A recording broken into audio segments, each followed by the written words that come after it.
Добрий день, я вітаю всіх, хто Good afternoon. I want to thank everybody for joining us. Ukraine Media Center Ukrinform continues its operation. It's day 280 of the full-scale invasion of the occupiers in our land. And now we will be talking about the life of our business all these 9 months of the full-scale invasion. Joining us online is Anna Derevyanko, Executive Director of the European Business Association. Good afternoon, Miss Anna. Good afternoon, Miss Anna. Let's talk about the challenges faced by our Ukrainian business within these 9 months. We understand that those challenges are multiple, that the businesses feel it hard to survive.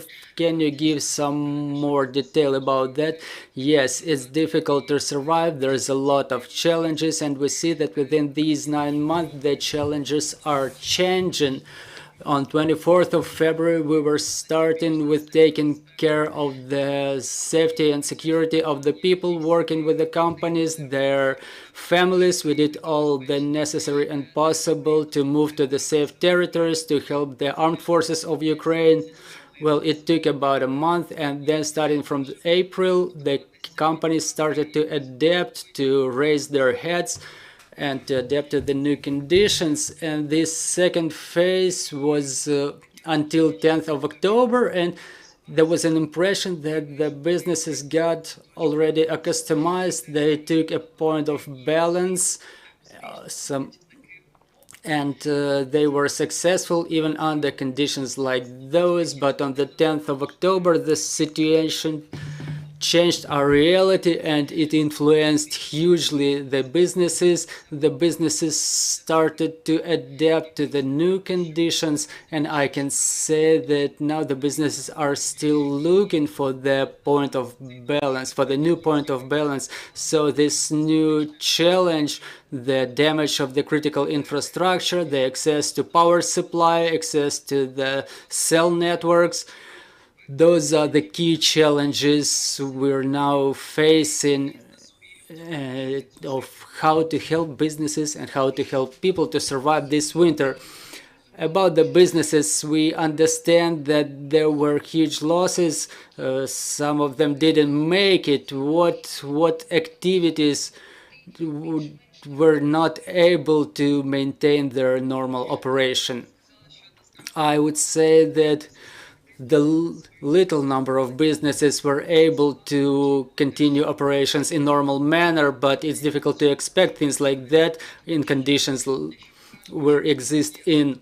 If we say, for example, that the company is from Ukraine or they work in Ukraine, most likely the majority of the people employed by them, they work in Ukraine, and they live under the same rules. If there is an red alert announced, the sales are suspended, the operations are suspended, the manufacturing is suspended, the work stops for a certain time. And we see it in all businesses. As soon as there is a massive missile strike, for 1 or 2 days the business falls, they freeze. So we gather our forces, we gather strength to resume operations, but we cannot say that they work in normal conditions. If there are companies who live abroad, it's still not normal conditions of operation for them, not normal environment, because they have to get themselves used to the new mentality, they have to face some global challenges. We cannot say that some Ukrainians are good, they hold Ukraine on their shoulders and it's difficult for them, and those who left, they don't feel it difficult. I would say that all the Ukrainian businesses are going through hard times. It's just that somebody goes through these challenges well, somebody manages them all right, some has more opportunities, some have less. Someone feels it more comfortable to accommodate to the new conditions, new environment, and someone don't. What we witness is the global expansion. Those who can go to the foreign markets, they usually make it. They're successful. So this is the trend which was set in summer, and this process is complicated. We opened a global business for Ukraine office abroad to bring investors to Ukraine and to help Ukrainians develop in the foreign markets. Well, and this is the ray of hope for us, while the situation in Ukraine will be brought to peace by the armed forces of Ukraine. While others business wait for the victory, they help the armed forces, they wait for the victory, because with the victory means the stability, it means the understanding of how we can plan ahead, but still we need time. But the moment will be the victory of Ukraine. Do we have an understanding of dynamics? Who made it through the crisis? Who did not make it? How many businesses had to stop their operations? Do we have any statistics like that, or it's still difficult to say? Well, the situation is dynamic. It's changing every day. What we've seen before the 10th of October, it's about 1,000 companies who are the members of European Business Association. We've seen that 100% of the companies either resumed their operations or partially, or they move, for example, their manufacturing capacities to the safer parts of Ukraine. So we see that before the 10th of October, 100% of the companies worked in normal mode. But after the 10th of October, when we were looking at this section, we've seen that more than half of the companies were affected by those missile strikes, and the critical infrastructure, with every new strike, well, they face new challenges, to put it in diplomatic terms. For the time being, we don't have statistics. What we've seen is that the companies keep operating. At first sight, we can say that none of the members of our association wrapped up its operations, but how damaged are they? How difficult it is for them to continue their business? It's a big question. We were questioning our members recently about what are the financial results that they expect by the end of the year. So the vast majority, 54%, if I'm not mistaken, they were expecting for losses. The decrease of financial results, but 40+%, they expect some growth. So the situation is ambiguous. It all depends on the sector the company operates in. If, for example, construction and real estate fell like 70 to 80%, IT industry continues its growth, maybe not as steady as they were expecting, but for example, they were growing 20, 25, 30% per year.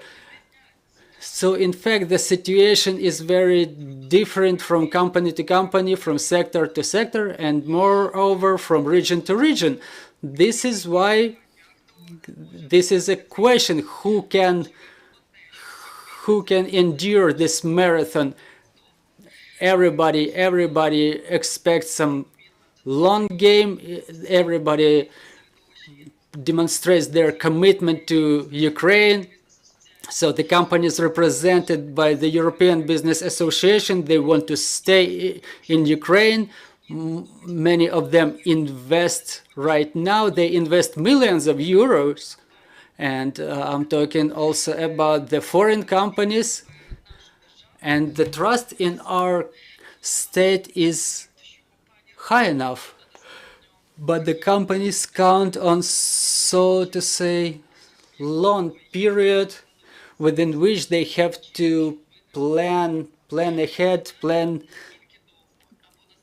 how to endure this marathon. And the question is how soon the armed forces of Ukraine will come to victory, and how soon we as a nation, as a community, we will win over our enemy. But the business remains committed. I see nobody who would like to flee or shut down their operations and leave Ukraine. No such moods in our community.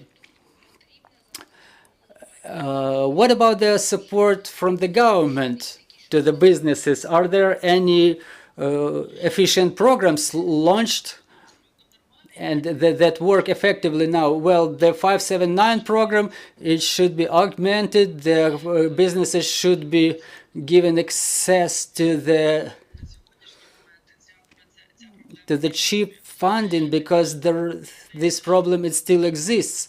Moreover, I think that the government needs to understand that the external vector, foreign vector, is important, and what we do in the arena abroad, the support we provide, it's important. It goes without saying. But on the other hand, we have not to forget that the companies pay taxes to the state budgets. The companies stay in Ukraine. They create jobs in Ukraine, and this is the business the state has communicate with, no matter how difficult it is sometimes. And I think that this communication will allow us to hear each other, to build the right business processes. I understand that the state cannot plan long ahead, given the circumstances, but the businesses feel it difficult to plan as well, because without any proper information from the representatives of the government, of the state, it makes their work even more difficult. So communication is #1 task, and we can identify other programs which may be interesting for the businesses. For example, what's interesting now is the communication regarding the operation of the critical infrastructure. And when we had our general meetings, I want to thank the representatives of DTEC and Ukrzaliznytsa and Ukrposhta and the Ministry of Energy and the banks, Raiffeisen Bank, for example, and the National Bank of Ukraine as well, for telling the businesses what do they expect. Those insights, they are useful for planning of business activities to a certain extent. This is why communication is a #1 thing during such challenges, such important challenges for our state. We have questions in our studio. Oh, and I apologize. I want to add a little bit. We need to continue the changes, continue the reforms, because this is what our foreign audience pays attention to, what we've seen abroad, how Ukraine is being perceived abroad as a resistant, resilient, and brave country. And if we're saying about the business community, it's a country in crisis, it's country with corruption, and now it's country with war. And now these critics, in order to give counter arguments, we have to clearly understand as the community what we can say abroad to change this kind of perception, to change this image that our country, regardless everything, we work on reduction of corruption, we implement the governance of law, we implement the fair courts, the just courts, what we do to lay the foundation for future success. And even us, as representatives of the business community, not only in Ukraine, but in the community abroad, which is being currently formed, we can bring this information, and together with the diplomatic missions abroad and all other players working abroad, we can change that image, which is not honestly quite positive with regard to our country. So first of all, it's communication, and let's keep on hitting this wall in order to be proud not only by the courage of our people, of our armed forces, but the courage of our government officials who made something impossible during the war, not only holding the country together, but also promoting our country in terms of development of businesses of our country. Tatiana Chile, I represent Ukrinform. I have a couple of questions to you. And first of them is, how did the regular power shutdowns affect the operations of the businesses? And maybe you know some sectors who were specifically affected by that phenomena. And how does the business prepare for potential blackout, which may last for a number of days? Do they consider options of relocations to other regions of Ukraine where the situation with the power supply is better? And the last question, you called the government to start the e-vacation process, electronic vacation, and how is it possible under the existing conditions, and does the business has demands to such type of vacation? Yes, there is a huge demand for electronic vacation and business trip, and we were discussing it with our colleagues recently, and I don't know how was it officially confirmed, but we were told that with regard to electronic travels, you may first not to count on this mechanism because the mechanism with booking is already solved, but the electronic travel issue is postponed. I hope it will happen someday because our IT sector hopes a lot for these changes to take effect. Not only the creative industry, but the manufacturing industries as well, because one thing is doing business online and the whole different thing is doing business offline when you cannot explain your point of view to the partners abroad. And Ukraine would win if the men have this option of traveling abroad back and forth, and it would be better rather than holding them inside, or rather pushing them into the search of some illegal schemes how to live abroad, because sometimes IT sector just faces the choice either to live abroad or to just shut down their operations in Ukraine. So I think that they will develop their business and they will help our country in this sense. This is what about the travel liberalization in this sense. So regarding the critical infrastructure and where to relocate, we were discussing this question today with the colleagues, and we understand that there is no really place to relocate within Ukraine, because the situation with the power is pretty critical everywhere. And how the companies prepare for that? Many companies already procure generators, they create the reserves of fuel, they procure Starlinks to have access to the internet, and there are more other solutions to have autonomous internet access. All of those things are being done, but it doesn't necessarily mean that even given the existence of the generators and Starlinks, the situation will be normalized. Really, it's not so, because the situation will remain complicated, and we see that some companies even assert that if this situation is still critical, they are ready to suspend their operations until the situation becomes better. And the first question was about the sectors most affected by the power shutdowns. Well, obviously it's retail sector, which is vulnerable. I would say the easily perishable products retail even with the generators, these blackouts, they affect their activities. And one of the representatives of big chains said that one day of suspension cost them 10 million hryvnias. So for retail chains, it's a huge challenge, I would say. Well, what else? I think that really everybody suffers, really everybody.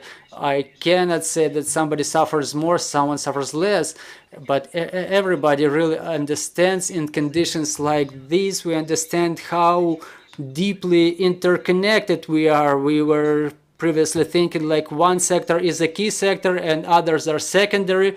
Now we see that even when operation of someone is suspended, everyone else's operations are suspected. So it's a domino effect, and it's a matter of time when it will work. So it's important to support each other, and we see that there is more humanity now in businesses, even when the competitors help each other to survive. There is a number of cases we know in our community when fierce competitors who were fierce competitors before the war, they offer support to each other, and one competitor manufactures products for another competitor, and it's not a single case.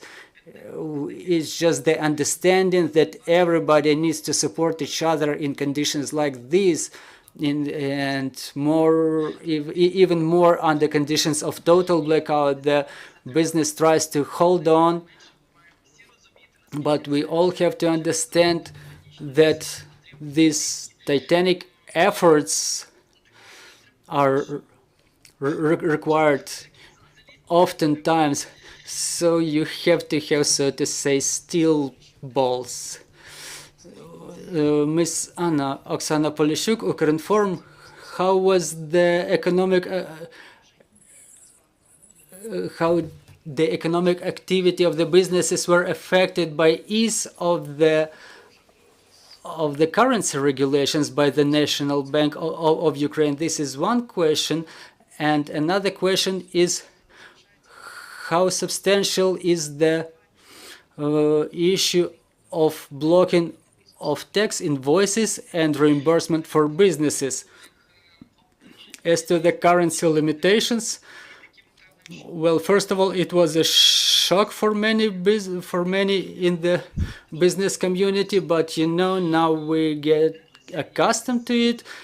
And now we move further on because there are more challenges on our agenda, and we understand that we have to hold the microeconomy. And honestly, there is no other proposition for the business, no alternatives, honestly, for today. So I would say that business has understanding of the correctness of actions of the National Bank of Ukraine. I mean, we did not discuss the switch of the fluctuating rate. The business is preparing for different options, but we're preparing for the National Bank to keep controlling the situation, to remain independent, and remain wise enough to keep hryvnia rate and inflation under control. As to the blocking of tax invoices, yes, this problem does exist. We discussed that problem several times with the representatives of the government. When we had no dialogue with the representatives of the government, we resorted to media, and we appreciate their support. We were able to coordinate our efforts, and the tax administration explained how to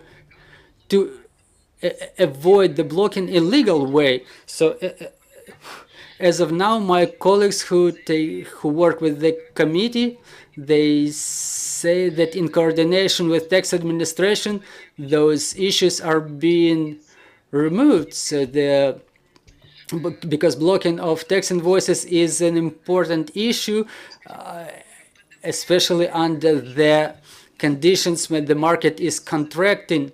And as to the VAT reimbursement, when the VAT is not reimbursed, the businesses turn out in a very difficult situation. So now when we try to hear the tax administration and they try to hear us, we find some compromise. But beyond the European Business Association, I know that there is a lot of complaints from other companies about blocking tax invoices and reimbursement of VAT, but it's not a normal case for our association as of now. Thank you very much, Ms. Anna. Thank you for joining us. We have no more questions. I will remind you, we had Anna Derevyanko joining us, the Executive Director of European Business Association.